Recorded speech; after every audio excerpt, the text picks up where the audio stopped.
Ladies and gentlemen, welcome back to Royal Instinct. Today we are going to look at a couple of videos exposing Mark Cuban, Rupert Lowe, how he crushes his opponents in debates, and why Spotify is in crisis and possibly at the end. However, before we start, breaking news, okay? This is just in. The president and CEO of the World Economic Forum, Borge Brende, has resigned after the forum has launched an independent investigation into his relationship with none other friend of the show, Jeffrey Epstein. Okay, why is this important? Okay, the world power structures, the elites, the network that they have built is collapsing right in front of us. Okay, why is this network even at play? Why are the elites able to form these networks? It is because they are run by the intelligence agencies from across the world, the big ones, the Mossad, the CIA, MI6, all these intelligence agencies are using spies and operating honeypot operations, okay, where in essence that these wealthy individuals such as Jeffrey Epstein are trafficking women. They are using female spies to capture wealthy men, powerful men who are in leadership positions, and in order for them to have something over them, in order to blackmail them, or in order to gain sway, to infiltrate their inner circle. Okay, why is this important? Because the world around you, the structures that are at play at the moment are collapsing right in front of you. Okay, and the elites are the ones who are recognizing this, which is why they are running scared. Okay, they are worried that AI will take over the world. They are worried that China or Russia or another superpower across the world will dethrone the Western superpowers, and they see it as a race to the bottom. Okay, they see nuclear war is inevitable, and before that happens, they are buying up land, they are buying up secret bunkers for them to hide away in. Elon Musk is planning to escape the planet altogether, which is why he is building SpaceX in order to escape any war fallout, nuclear fallout. Sam Bankman, no, Sam Altman, he is buying land in Greenland, um, near the Arctic Circle, in order for him to, escape and stay safe in case there is a war, in case the people at the bottom rebel against him. And they are trying to bleed the world dry, bleed the economies dry, bleed your resources away from you. They are trying to keep you locked in inside your 50-minute cities, which is the World Economic Forum famous for. Right, they are basically an organization that brings about powerful people from all across the globe, all across industry, in order to push a singular agenda, right? And a lot of those people, those powerful people, are linked to this Jeffrey Epstein honeypot, this human trafficking disaster that is currently taking place right before our eyes. And the World Economic Forum, if you just go onto their website and search up Agenda 2030, their plan is for you to own nothing and be happy, for you to live in a 50-minute city, in order for you to not leave your within a 15-minute radius, walking radius of where you live. They want you cocooned up inside your hole, inside your bedroom, plugged into the internet, okay, plugged into the metaverse, so that the elites can feed you information, disinformation, any propaganda they wish for you to consume via the metaverse. Okay, and you have to realize that today, in today's society, we do not live in individual countries. We live on the internet, which is the biggest country in the world, which is a new country. And in order for you to become somebody and not get lost in the source, not got left behind, that you have to establish authority upon each and every platform across the internet. Okay, and here at Raw Instinct, we are people who recognize what is happening, which is why we are rebelling against the system. We are coming up with our own system. We are coming up with a new and better system. And the way we do that here is by establishing authority, by being seen as subject matter experts, by diving deep into what is our life purpose. We discover that we remove all negative thoughts, all self-doubts, all fears from our brain. We remove that in order to clear up 100% access to our charisma, which we will unleash upon the world. Um, and then once you remove all the self-doubts that you have in your head, the things that are stopping you, you are free to go for your goals, to unleash everything that is in your head and move towards glory, move towards conquest. And here at Raw Instinct, we are concerned about building our own kingdoms. I encourage you to build your own kingdom. I encourage you to develop your own world, your own nation, in order to escape the current system, because that is the only way that you can win, is by coming up with a new system, a better system, away from these elites, away from these evil power structures. And the first thing that we do is remove that negative and self-doubt, negative thoughts and self-doubt, any fears, in order for you to access your life purpose, the thing that interests you most, and we help you become a subject matter expert, build authority within your sphere of influence, your sphere of interest, and then we will establish you as a authority within that field. And it is only right that once you have authority, once you are seen as a subject matter expert, that you will be the person in charge, a person who has authority, who people turn to when times are tough. People will defer to you and your knowledge, your expertise. And it is only right that you are seen as a king, that you are somebody who is able to wield power over other people, build your own kingdom, right? And once you have your own kingdom, once you have your own nation, once you buy that private island for you to escape to, it is only right that we all come together, 100 kings here at Raw Instinct, the Amicis that I'm building, next to each other, shoulder to shoulder, ready to fight the evils of the world, the evil people, the current billionaire class. We will dethrone them. We will take them out. We are going to be the new de facto rulers of the world. But let's start here with Mark Cuban and the lies that he has been telling, the fibs that he's been telling, and we'll be exposing him today. Hi, I'm Mark Cuban, and I'm about to give you some advice on how to be just a little bit richer than you are today. Yeah, just make sure you're not on the other side of him, especially once he starts taking credit. So effectively, me and my buddy from college, Todd Wagner, started the streaming industry. What? This is what I mean. Once people are in power, once people have established themselves as an authority, such as Mark Cuban, not only does he have access to $1 billion, he will also be able to then make up stuff, right? He will be able to tell him that he started the streaming industry, and most people won't question him because they will be blinded by his power, by his money. Most people will just play dumb to it, be like, well, he must be right if he's got $1 billion, and therefore they are deferring to him. And here at Raw Instinct, if you understand what he is doing, we need to stop him. We need to put him in his place. We need to expose him and tell the world what he is doing. And there it was. I'm sitting like basically naked on this chair, hitting this thing. Okay, so he is a billionaire. He is somebody who got lucky, and all he done was sit naked in a chair, hitting a button, pressing buy when the stock market was crashing. Is that something that you can do? If you understand what he done, how he got there, you will understand that it was just right place, right time. And that is the way that we position ourselves to make sure that we are everywhere at the right time in order to gain every single benefit.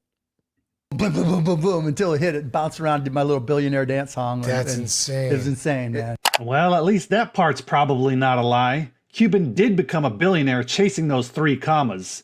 I'm just competitive, and I like being involved in businesses where you're kicking ass, you know? He sure does, and this is the story of how he kicked a true founder's ass to the curb. Oh!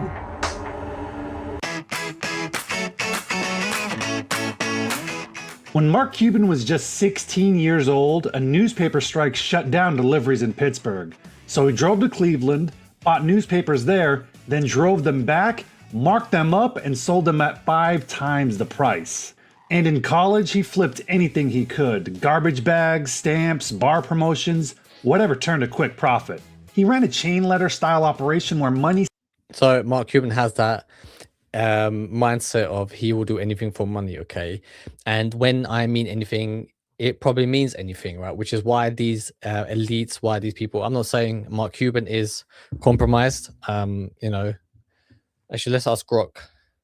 Let's ask AI. if he was in the Epstein files. I'll have little Googles of that. But that is how the elites get compromised, okay? Because they have no moral qualms about what the consequences are of their actions, and they are willing to do anything in order to be successful, in order to gain money. And then that is how they are led into deception by somebody like Jeffrey Epstein, where they get caught up in a ring of human trafficking. Cycling in from new participants paid earlier ones. That's right, he ran a Ponzi scheme. You see, Cuban wasn't a kid dreaming about building products that changed the world like Steve Jobs. He wasn't building new business models like Sam Walton. He wasn't creating new industries like Jeff Bezos. He was learning how to sell, maybe lie a little, and close. Cuban once joked that he'd mark up software he got for free, then resell it at a profit.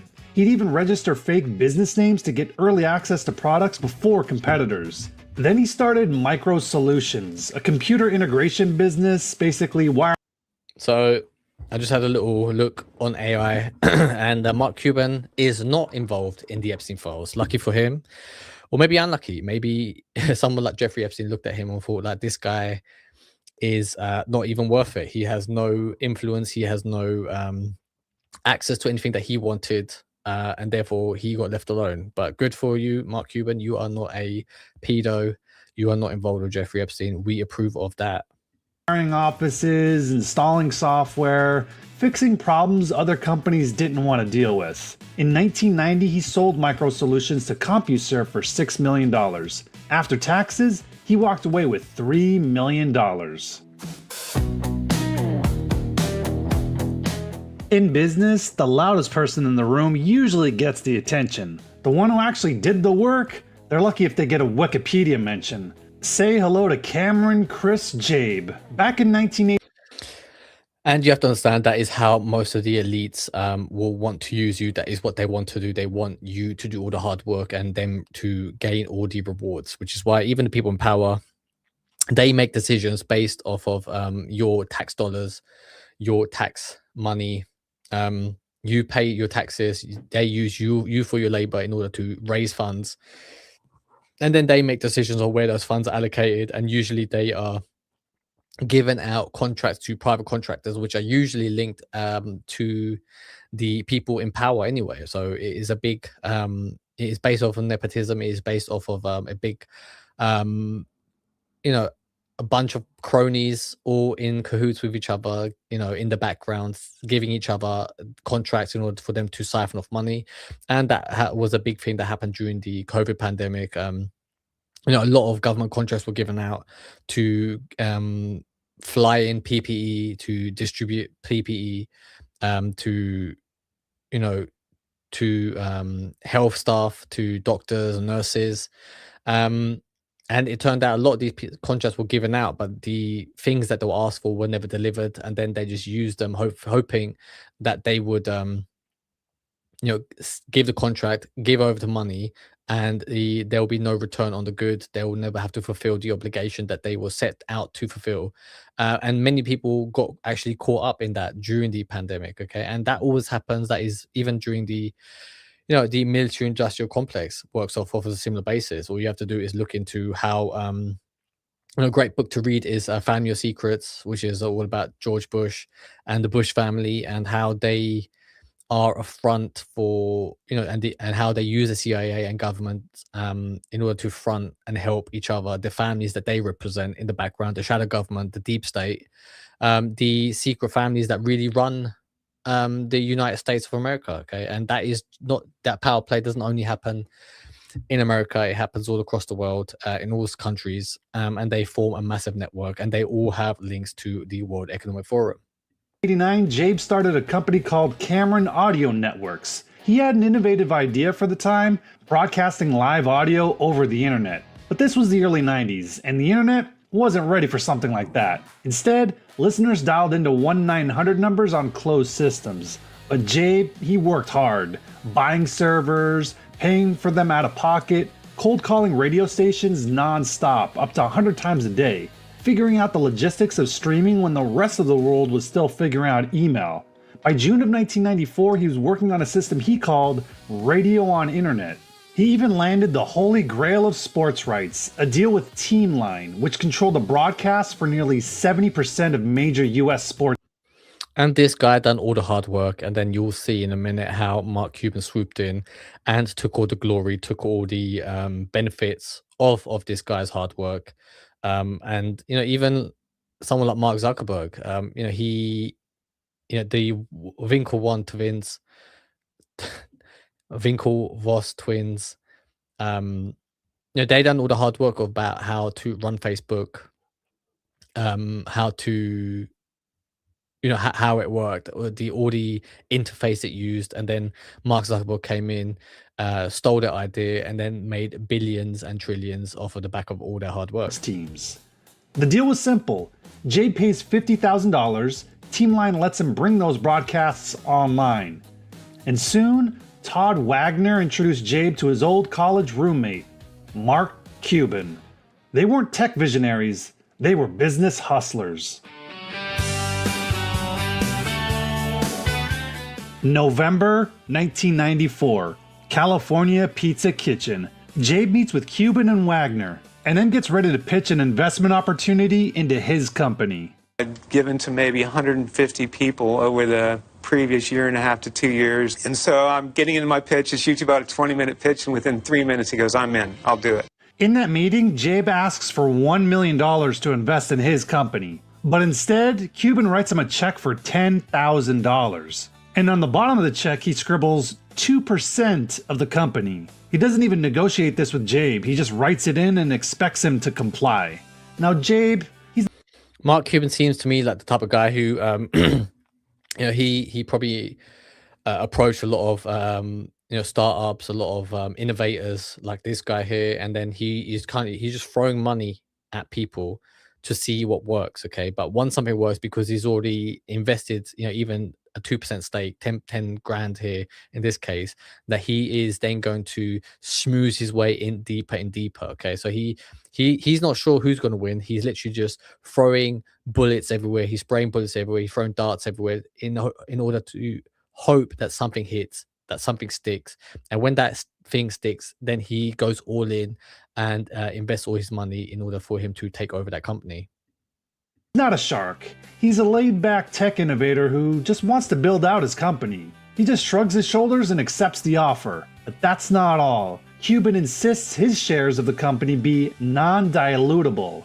It meant that no matter how much more money was raised or how much more work other people put in, Cuban's slice of the pie always stayed exactly the same. Chris Jabe's slice though? Well, not exactly. More on that later.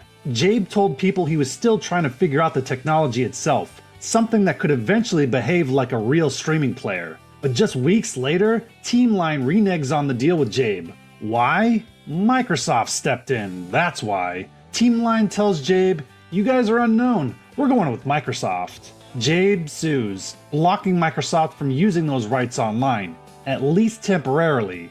And this is when Mark Cuban lost interest. He told Jabe he didn't really have anything worth much, but something would soon launch that would change everything. So Mark Cuban was ready to invest. He was ready to go for it, as long as he, had those rights. And then when he got into dispute with Microsoft, Mark Cuban gave up. He was like, because he was like, right, this is not going anywhere now. Now he's focusing attention on something that will work. And then he gave up interest, but he kept that 2% investment. Those 2% shares of that company, and let's see what happens next.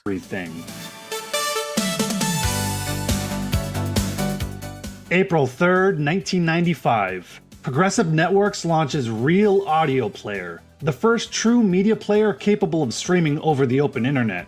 The streaming problem Jabe had been grinding on for years, solved by someone else. Cuban seized the Real Audio tech and was back in with a vengeance. He renamed the company AudioNet in September of '95, and the story shifted fast.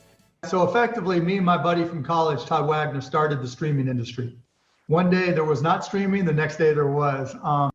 So he didn't start fuck all. All he done was he was in the position to see that new technology come in, and then he just jumped on it, and then he put his name on the success of that technology. Right, it's the same as, like, say if like ChatGPT came out, And obviously everybody knows about it now, but let's say it came out like for 2-3 years ago, and then I jump in and be like, right, I'm the face of AI, and then I just be like, just because it's popping off, I'm there telling everyone in front of the camera that it's all my hard work. I smooth my way in, I get 2% of that company, and then I, in hindsight, tell everybody that it was me who started AI, artificial intelligence, in the 21st century. And one day we're having lunch at California Pizza Kitchen, and I'm like, you know what? My last business was networking, local and wide area networks, connecting PCs together. Let me see if I can figure this out. So we started a company called AudioNet. Notice anything missing from his story? No mention of the real founder who spent half a decade cold calling radio stations, securing crucial broadcasting rights, and developing the necessary relationships. Oh, and he conveniently forgets the fact that Real Audio Player launched streaming 5 months before he did. But why let a few facts get in the way of a good origin story, am I right? The actual code that allows... Yeah, it is all about your origin story. It is all about what you came from, how you achieved it, because people love a success story. They love a story where you went from nothing into creating something. People are fascinated and captivated by stories. So you have to understand that you have to get your story straight, that you have to be somebody who is able to, off of the whim, tell your history, how you came about, how you came into power. And if you're able to do that, then people will be fascinated by you. People will think that you are a charismatic person. Allowed audio to travel over a modem was created by real networks. Even the Wall Street Journal pointed out that Cuban and Wagner essentially just learned about the existing software and decided to use it. Real Player solved how to stream, Jabe solved what to stream and who would let you stream it. And Cuban, well, he solved how to take credit for both. And soon... And that is what most of these elites are doing. They are taking credit off of everybody's hard work. Like, even if you think about it, Donald Trump, in his speeches, he will always say how well the economy is doing, how well the country is being run, how much they are improving. Okay, but is he really making those decisions? It is other people underneath him who are running those operations, running those departments, bringing about new deals, new tariffs, bringing about more income, more job opportunities for the American people.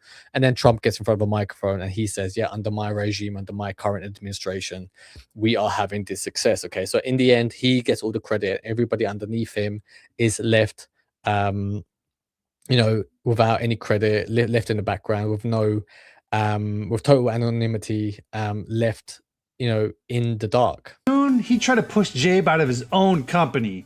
Mark said, Chris, I really don't need you. You really don't have that much to add. I can pretty much do or get people to do what you're doing. So I was a little bummed, to say the least. So while Cuban tried to kick Jabe... I mean, poor guy, right? He goes, so Mark Cuban tries to kick him out of the company, and then he says, I was a little bummed. I mean, like, would you be not more than a little bummed? Wouldn't you be fucking furious? Wouldn't you be totally angry and totally want to absolutely destroy everything that Mark Cuban ever held dear and will hold dear in the future? Right. Initially, like, he took away his baby, he took away the thing that was his life purpose, that the thing that he was working on his whole life. Mark Cuban comes along, and this guy, bless him. I don't want to take the piss out of him too much, but he has no backbone. He has no fight inside of him. Okay, good people like him, right? Intelligent people like him, will get walked all over. They will get used and abused. It essentially is a type of slavery. I mean, it's definitely theft, right? But he is using that guy, Mark Cuban is, for his labor, getting the benefits from him, and then discarding him like a piece of shit, like a piece of chewing gum at the bottom of his shoe, right? And that is not how I want you to be treated. I want you to be treated as a king. I want you to be treated well. I want you to be recognized as somebody who is important. I want you to invent stuff. I want you to create stuff and then get total recognition for it, because that is what you deserve. Don't allow psychopaths and evil people like Mark Cuban to take credit for all of your hard work. Out of his own company, Todd Wagner actually came in with a different job offer for Jabe. He convinced him to accept an offer that let him own 10% of the company and get a monthly salary of $2,500 for part-time work. I mean, so this is the technology that revolutionized streaming, and he gets $2,500 for part-time work. Okay, a month, right? Like, do you think that's fucking fair? This is this guy's hard work. I mean, I'm glad he got 10% of the company, right? But a salary of $2,500. I mean, obviously this is in the mid 90s, late 90s. So 2,500 went a long way compared to today. Because inflation just fucking killed everybody's purchasing power. But still, do you think that is fair? Especially knowing that Mark Cuban ended up being a billionaire. Even though it was hard to take 10% of a company that I developed 100% from scratch. So he put all his blood, sweat, and tears into it, right? Owned the company, developed it, right? And then Mark Cuban comes along and then takes everything away from him and gives him 10%, a tenth of what he really deserved, right? He deserved 90%, not 10%. Scratch. Jabe was now a part-time employee in the company he founded. And in 1998... How does that work? Okay, like he is the company owner and then he gets kicked to the curb because Mark Cuban is somebody who is manipulative. He is somebody who is ready to be a bottom feeder. He will leech off of you. He will make you work hard, and then when the time comes he will kick you to the curb and just give you a 10% pat on the back, and you will walk away, and the guy is just too nice to say anything bad, really, right? He doesn't have that fighting spirit, right? Because he is filled with self-doubt. He probably thinks he just got lucky, right? All his hard work is based off of luck. I don't think so. I think he was supposed to develop that. I think he's very intelligent. However, he doesn't have that self-belief, that psychopathic self-belief that obviously Mark Cuban has. Okay, I don't want you to be a psychopath, but you still need to clear out your negative thoughts within inside your head. You need to be clear about what it is that you are going for. You need to be clear about your goals. And once here at Raw Instinct, once we discard your self-doubt, once we clear up your negative thoughts inside your head, you are free and clear to go for your goals, in order to be as ruthless as Mark Cuban, but because you are a good person and not a psychopath like Mark Cuban, that you will make the right decisions for the world. Cuban rebranded the company as Broadcast.com. The name wasn't accidental. AudioNet sounded small, just focused on audio. Broadcast, well, that was the future. Radio, television, the internet, all rolled into one. They promised users sports radio, business news, live events, right from their computers. The experience was, well, it was rough. To hear anything, you had to leave the site, download Real Player from somewhere else, install it, and hope it didn't crash your browser. On a 56K modem, streaming often meant 5 seconds of audio or video, followed by about 30 seconds of buffering. The streams lagged, the tech barely held together, and Broadcast.com didn't even own the player. They were basically just the middleman, piping radio signals into someone else's software. But none of that really mattered, because this was 1998. By rebranding and going public at the peak. Yeah, so you have to remember that it doesn't matter if you create something great, it doesn't matter if you create something that is perfect. It is all about first mover advantage, okay? And here at Raw Instinct, we are not developing influencers. We are not developing just content creators. We are here to rebrand you as a subject matter expert, and we are building kingdoms around our expertise, around our life purpose. And that is the first move advantage that you will need, because a world that is headed towards darkness and a dark place, towards a world where it is pretty much doomsday, where you will be locked up inside your 50-minute city. The world will need alternatives. The people will revolt, and they would need a place to escape to, and that is where you come in. That is where you, as a king who has established their kingdom, comes in order to help those people that are in need, in order to help those people get into a better place, in order to help those people escape the evil tyranny that is coming. Of the dot-com bubble, Cuban didn't need the product to work well. He just needed to get lucky on timing. July 17th, 1998. Broadcast.com goes public. The stock quadruples on day one. It was the IPO heard round the world, a stock that shot up 249% on its first day of trading last week, breaking records, creating instant fortunes, and leaving the rest of us asking, why didn't I buy that? The best first day IPO performance in US history at the time. over $1 billion, earning Cuban and Wagner hundreds of millions. But for Jabe, you'd think 10% of a $1 billion company means you just made $100 million, right? Well, not quite. You see, Cuban and Wagner worked out the deal with Jabe. Cuban's 2% was non-dilutable. Jabe's 10% was not. Every time Cuban and Wagner raised more money, Jabe's slice got smaller and smaller. And that is how the elites will use you in order for them to abuse their powers over you, in order for them to gain money, in order for them to make a leg up, in order for them to be sheltered away from any consequences, right? The elites are purchasing assets while elites are also inflating the currencies. The central banks are inflating the currencies, increasing the supply, leading to a world where your dollar, your pound, whatever currency that you are using is worth less and less every year, while the cost of things keeps going up. Okay, it is how the game is rigged. It is how the elites are rigging the game. It is how these elites keep winning, and we need to put a stop to it. Okay, I'm somebody who was probably like you know, went to university, got a corporate job, climbed the corporate ladder, but then when I got there, you know, after a few years of working, you know, you realize that, you know, all the hard work and effort that you're putting in is not rewarded. It is not linear, and you are essentially a slave in a suit, being used and abused by the people at the top. Not even just your manager, the people at the top, as in the people running those companies. They are glorified sweatshops who are using you, abusing your power, your work, your labor, in order for them to advance their own agenda. Let's jump into Rupert Lowe. Spent 7 years on a child abuse probe, says she's very unhappy with the politicization of child sexual exploitation done. So Rupert Lowe is a British member of parliament. He is, I believe he's running his own political party now, which he's going to run.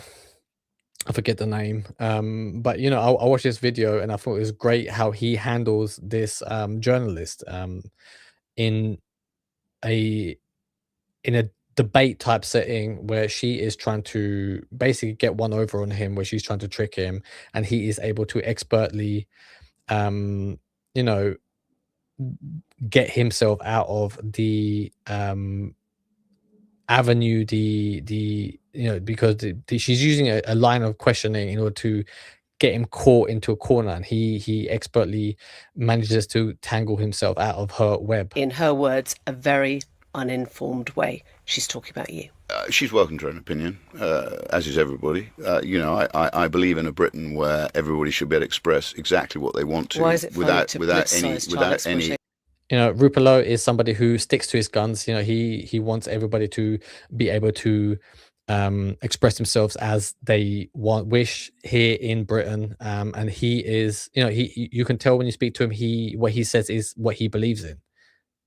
I don't have any problem. I said she's welcome to her own opinion. But why is it funny? But and she keeps harping on about it. She's trying to catch onto him. She's trying to catch him out by saying that he is being a jester, that he's being somebody who is joking at this woman. It's not funny. I mean, my driver for the rape gang inquiry is that, having looked into it, and it's something which I think a lot of people in this country probably were blissfully unaware of. No, I don't think they were. So, Andrew Norfolk, that's your. So he's saying that many people are aware of this, the rape gang inquiry, and then she's saying no, it isn't, right? So literally, there is no facts being said here. It is just opinions and feelings, okay? And he obviously has his worldview and especially this statement based in facts that he has read, and then she is saying no, I feel like it's not. So she is undermining him by how she feels about the topic. Times That's your opinion. I don't call. And he expertly just says, no, that is your opinion, right? It's not fact, it's your opinion. So he takes out this category in between where nobody knows what it is, and he classifies it as, no, it is your opinion, not a fact. Okay, so that is how you are able to navigate your way in a debate. Instead of being put into a corner, you are able to be like, no, that's your opinion. Call them grooming gangs. I call it Pakistani rape gangs, because 95% of these people are Pakistanis, and very often. Again, he is dialing into the exact definition, whereas British newspapers, they use just grooming gangs to capture all sorts of ethnicities, and he's honing it into the particular ethnicity and religious people that are doing those deeds. From a particular part of Pakistan. That's absolutely not true. So it is true. It is true. And she's saying it's absolutely not true, right? When he is going off of statistics, when he is going off of actual data, she is saying that's not true. Okay, where is your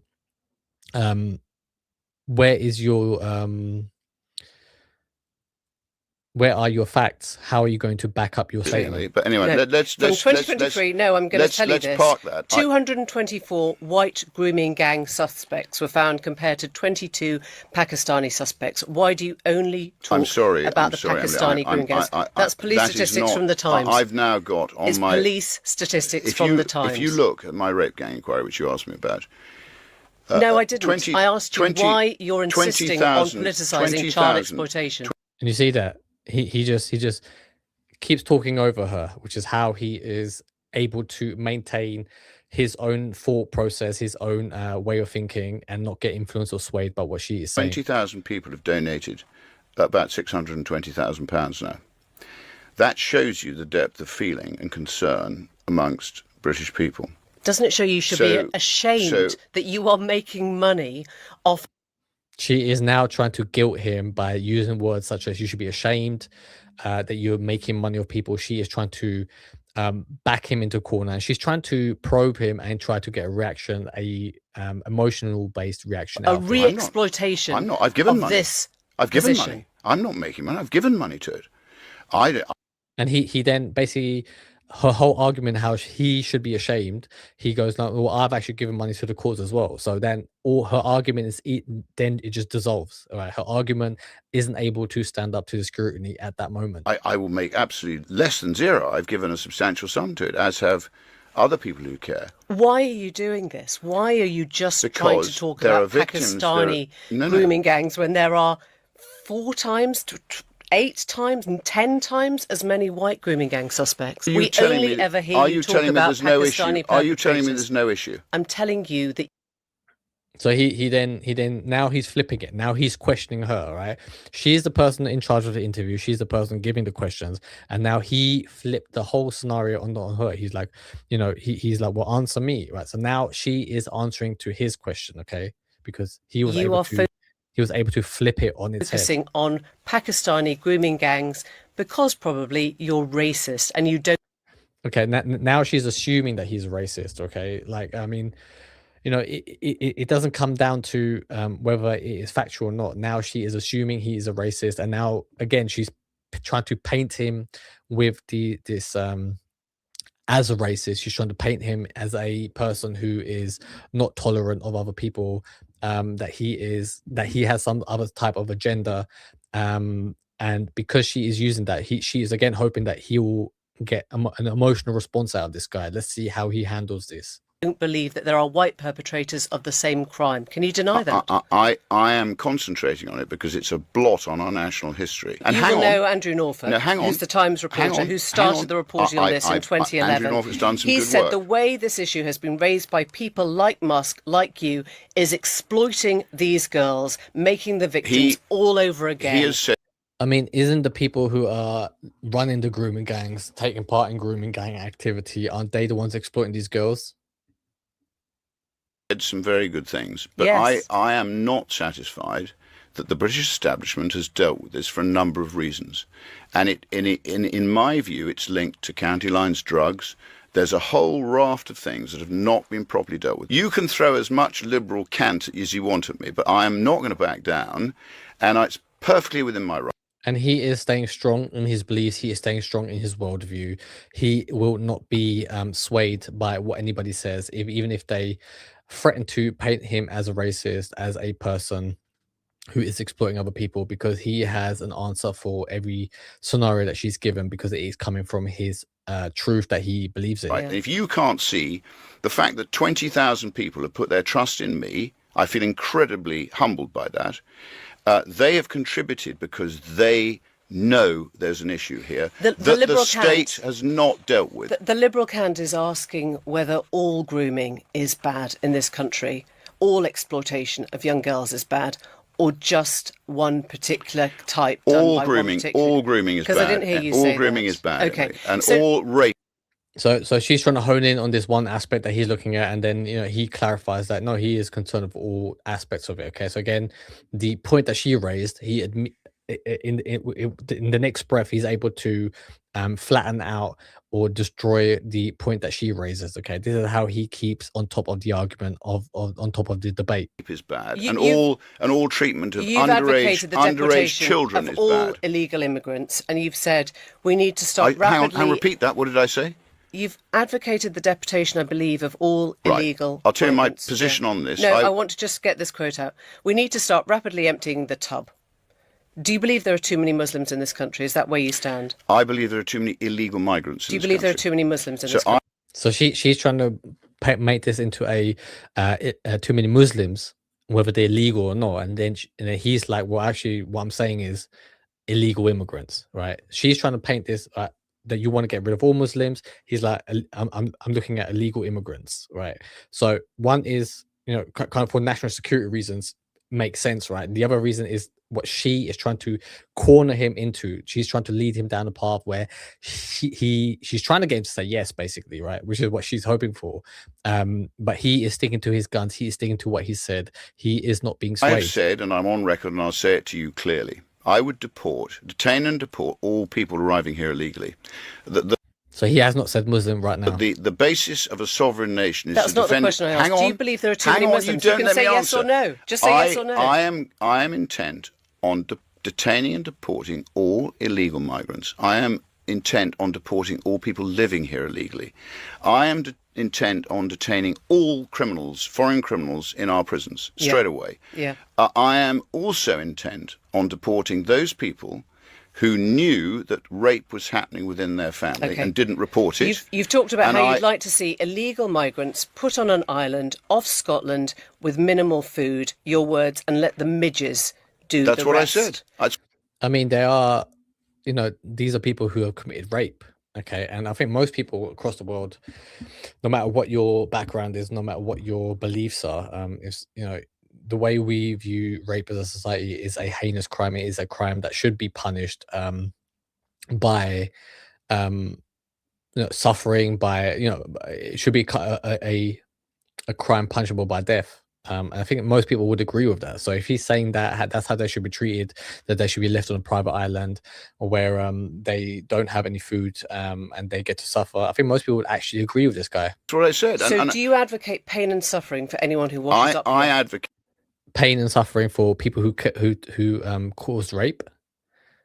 Pain and suffering for rapists. Is that mean? I think most people would actually be like, yeah, that's they agree with that comment. Okay, detaining and deporting, but if because of the Human Rights Act, which as you know beds the ECHR let the midges do the within rest. it, hang on, embeds the ECHR within it. If our arguably deficient legal system doesn't allow us to act as a proper sovereign nation, no, hang on, let me answer. I'm quoting your words. You put them on an island like off Scotland with minimal. So she's trying to jump in order to not allow him to clarify what he is saying, and she is trying to push an agenda of and trying to put words into his mouth.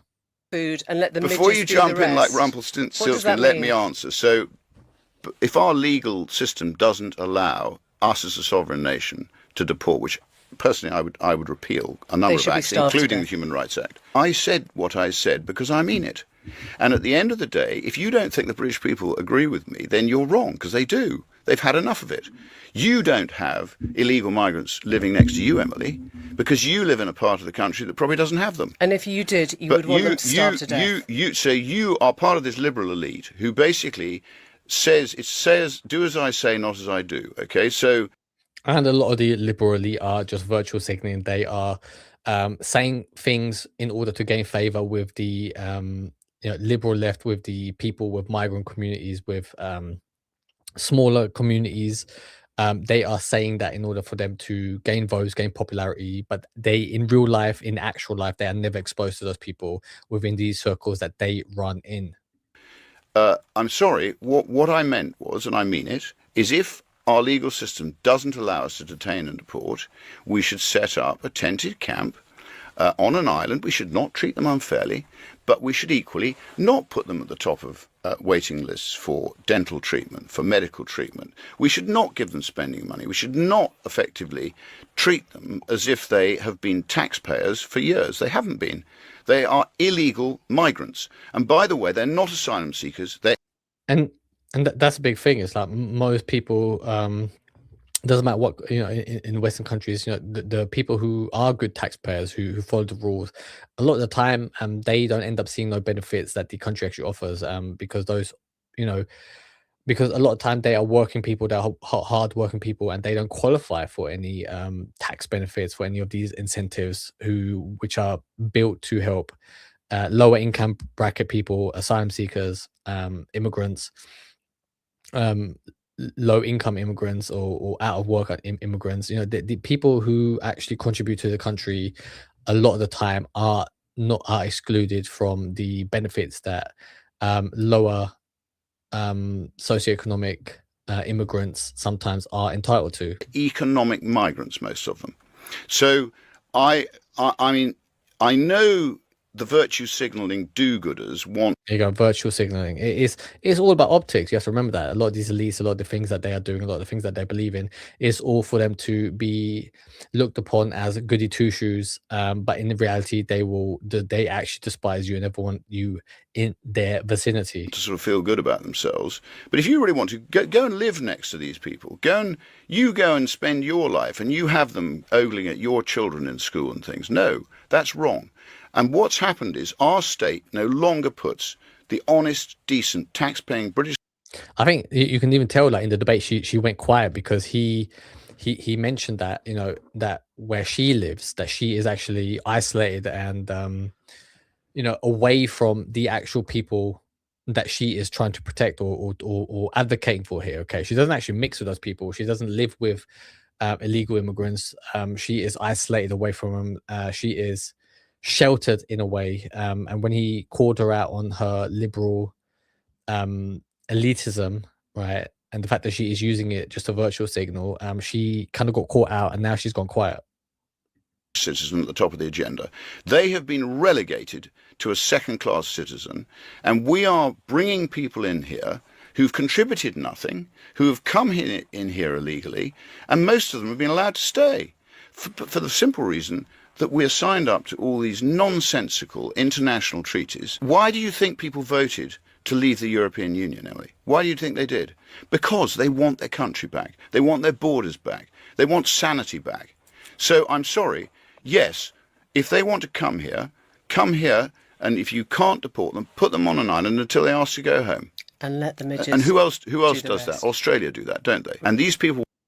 And you can see that basically she tried to stare him down the corner. She tried to get an emotional reaction out of him, but he stayed strong. He stayed cool, calm, and collected in his beliefs, in his statements that he has made in the past.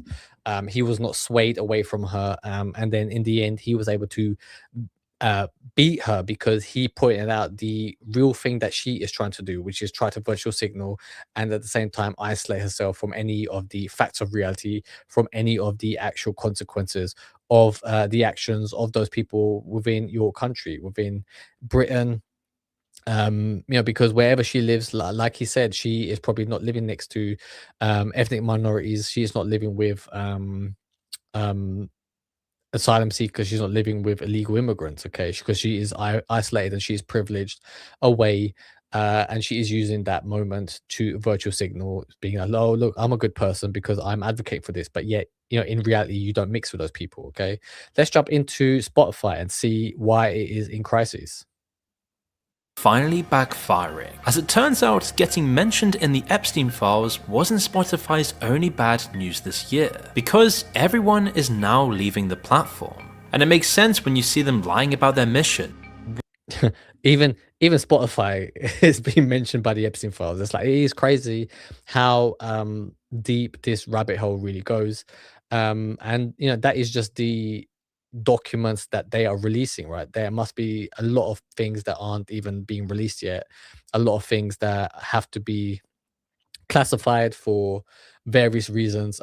You don't even know, you can't even fathom the spider web, the rabbit hole that Jeffrey Epstein has caused in this world. We have always thought about how we can grow the number of creators that are successful on Spotify. And it really started with music in itself, fairly compensating the artists that are on the platform.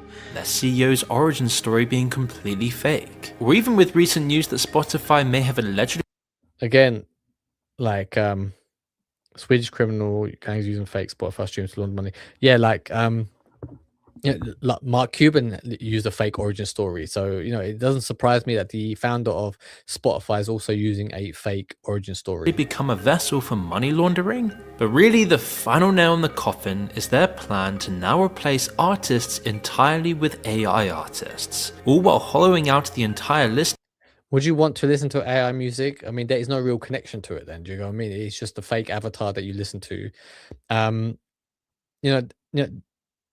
There's a reason why, people like music, right? Because there is a human element to it. And, a lot of time you imagine that the writer, the person who came up with that song, went through a similar sort of experience as you did. And then, what resonates with you is that whatever that song might be about, if it's like a song about a breakup and you're going through a breakup, you're like, oh, like, I'm not the only person experiencing this pain of a breakup. Okay, I'm not the only person experiencing heartache, that there are other people who understand what I'm going through. And it's that sense of knowing that other people understand you is what humanity is. Okay, that is the humanity. That is how we are able to share our experiences. That is how we are able to extrapolate our own experience of the world, knowing that there are other people who can understand us, and that gives us as humans great comfort. Okay, and we need that, right? But if AI is the one telling us how we should be feeling, telling us how we should view our own experience, it's not comforting, because that machine, the AI program, will never understand what it is that we're truly going through. Okay, this is one reason why AI will never be able to be something that is human. Okay, right? AI can help humanity, I believe, but AI will never be the ultimate winner, even though that's what the elites want, because there's a sense of, humans need to be understood, right? For you as a human to feel like you belong somewhere, a lot of it comes down to knowing that you are being understood. Okay, and AI is able to, in theory, yeah, it understands what you're going through, but it doesn't have no actual experience of it, right? And that isn't something that humans will find comforting. So even though there is this AI bubble forming, in the long run, humans will return back to humans, because we need to belong. We need to be felt understood. Okay, which is why one reason why here at Raw Instinct we are building the Amichis. Okay, a group of 100 friends, a group of 100 people that understand you, understand what you're doing, understand what you're about, understand the things that you're going through, people that you can truly trust, people who have your back, the best interest at heart, and people who understand, that unless we band together, unless we come together and build our kingdoms, that the world will be led down an evil path, a path from no return. And we are here to offer humanity a new alternative.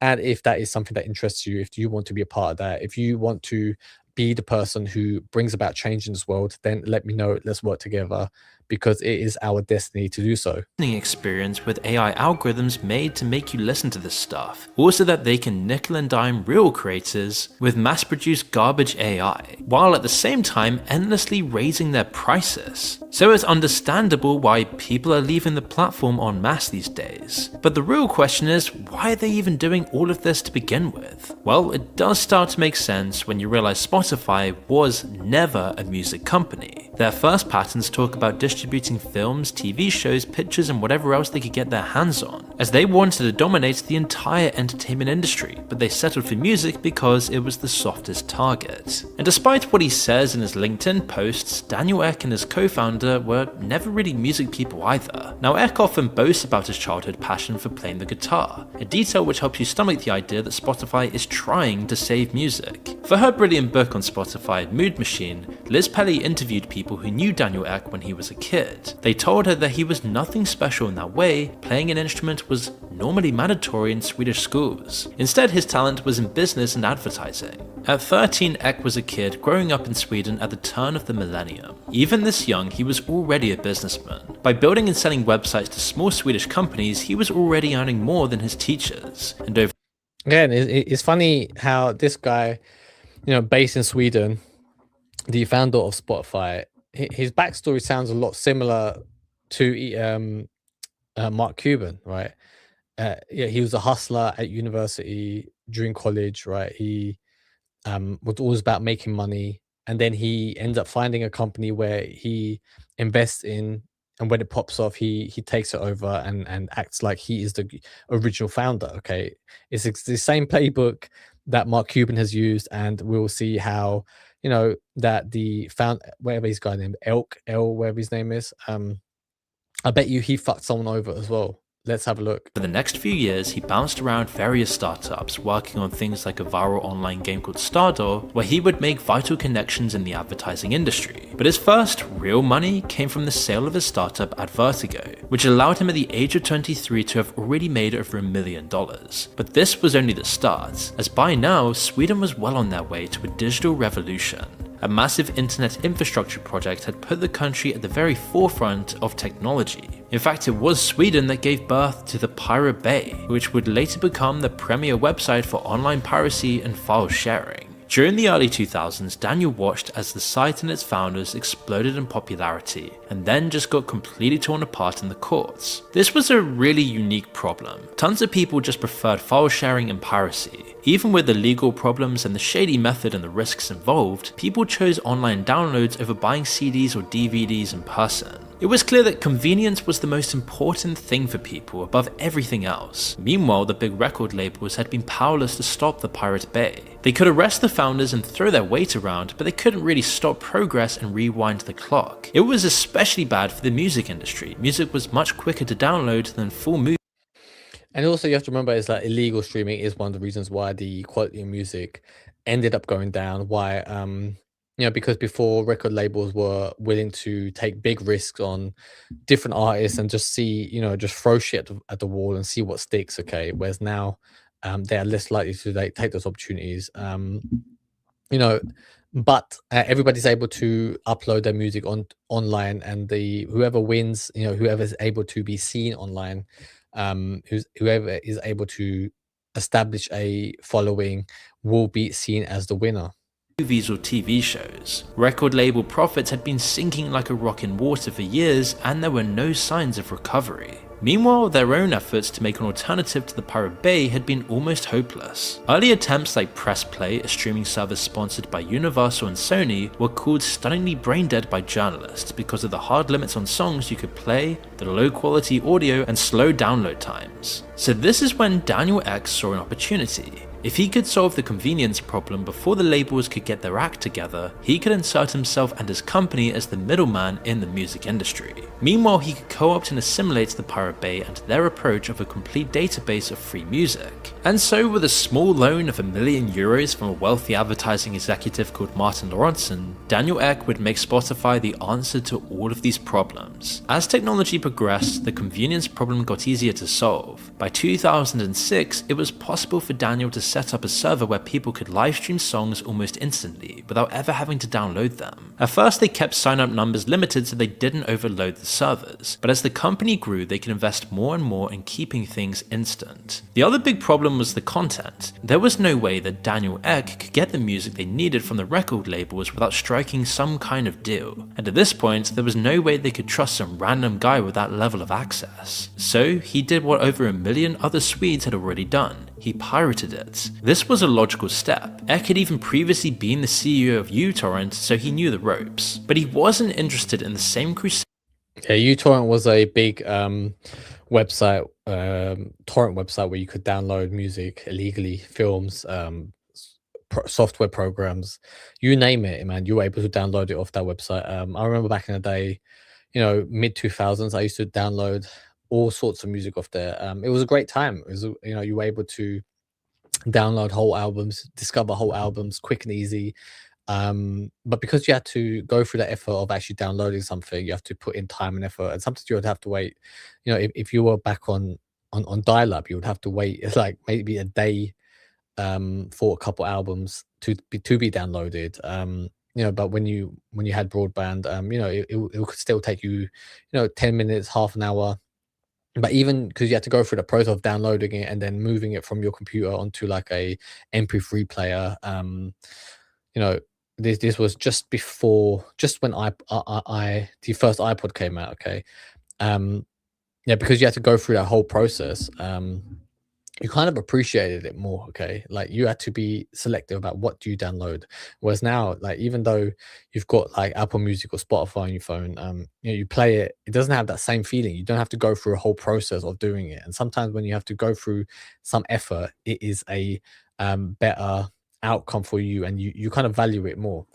But that is it for today. Okay, we exposed Mark Cuban, we exposed Daniel Ilk of Spotify, and we saw Rupert Lowe crush the debate with the liberal left. Okay, and it is important that you are aware of what is happening, how the elites are exposing you, how they are exploiting you, and what you can do about it, how you can stay safe, how you can come up with something new. Okay, the first thing that you need to do is eliminate all self-doubt in order to unleash all your full potential that you have within yourself. This is the point in the film where you decide to go on that adventure, to go on that hero's journey, to become the hero that you need, to become the hero that the world needs, because the world needs more leaders. And if you have the guts, if you have the balls to do it, to go for it, then the rewards will be limitless. However, just to make you aware that you are not alone, that we here at Raw Instinct will be here along with you every step of the way, building side by side, shoulder to shoulder, and we'll be ready to fight and have each other's backs when the elites come and attack us, for when the world goes to shit, for the great wars to come. All right, but that is it for today. Thank you very much, and I will see you tomorrow.